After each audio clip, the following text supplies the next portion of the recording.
The alien queen laughed at humans until he built a weapon from scrap. They called her Queen Avarix, empress of the Zanari Dominion, ruler of 7 worlds and slayer of 2. She stood tall, obsidian skin laced with silver markings, and eyes that shimmer with violet arrogance.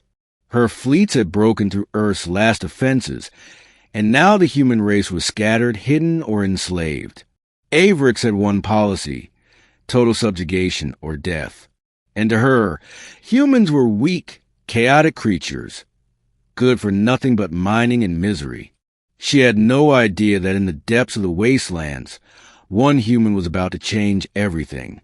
His name was Rinn, and all he had was a pile of junk. Cal was once a weapons engineer, but now he was a shadow, living among the wreckage of Earth's fallen cities. After the Zanari invasion, his family was taken. He never saw his wife or daughter again. Every day since then had been survival, each night haunted by what he couldn't protect. But Cal wasn't done. He spent his days scavenging the ruins of old Sector 9, a no-go zone filled with electromagnetic storms and scorched metal. It was here that he found remnants of Earth's defense systems, alien wreckage, broken droids, and forgotten machines. Everyone said it was useless scrap, but Cal saw blueprints in his mind. He saw something more. In a forgotten bunker, under the ghost of a collapsed tower, he worked, one bolt at a time, one panel, one circuit, one coil, until the weapon began to take shape. Meanwhile, Queen Avarix grew bored. Human resistance is a spark in vacuum, she declared to her advisors. No flame, no fury, just the last gasp of animals. Reports of small uprisings amused her. Her warlords called them pathetic. Her scientists laughed at the idea of human ingenuity. They were, after all, just tinkers with sticks. But one report caught her attention.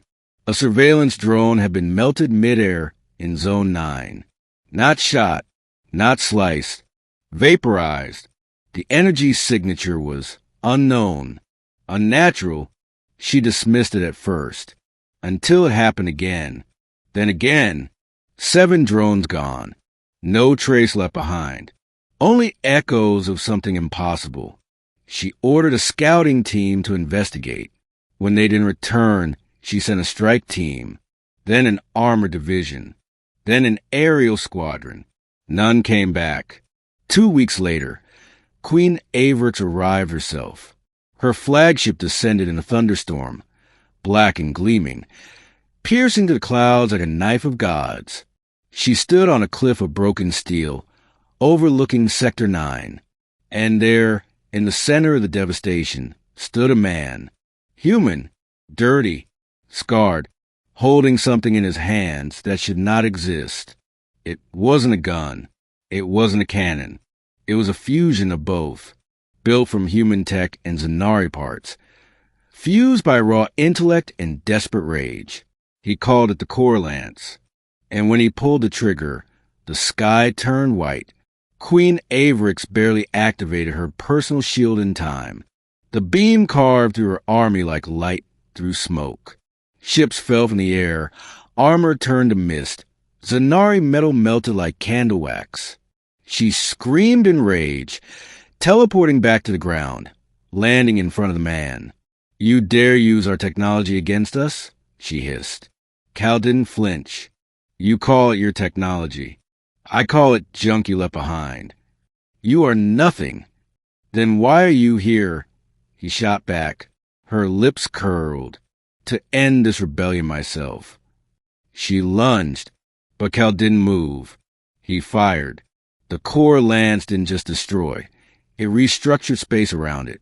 The blast hit her shield and tore it apart in less than a second. Her armor cracked. She flew back, slamming through a ruined tower, coughing dark blood. No one had ever injured her like that. Not even the other empires.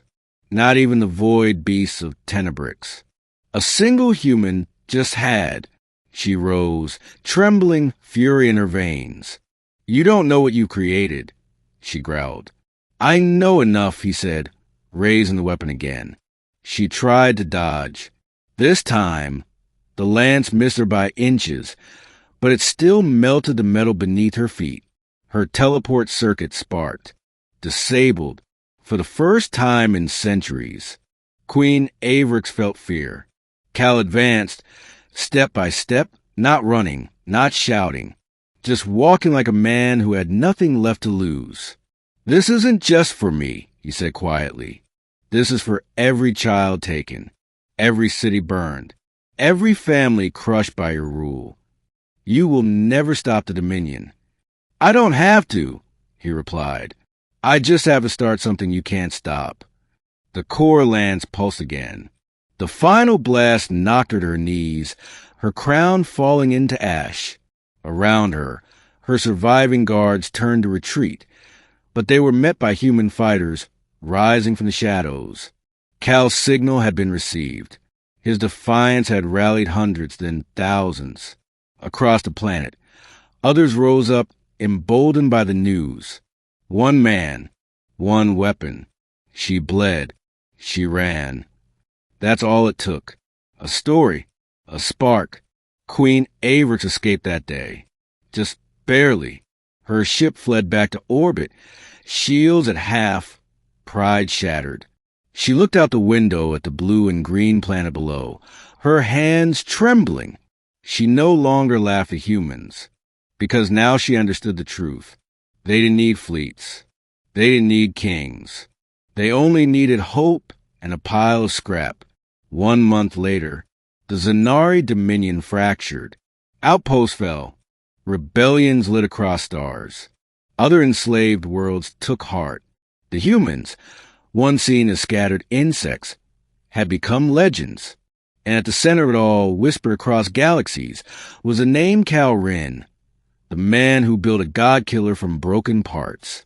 No throne was safe now. No empire secure. Because the galaxy had learned something very important. Never underestimate a human with nothing left to lose.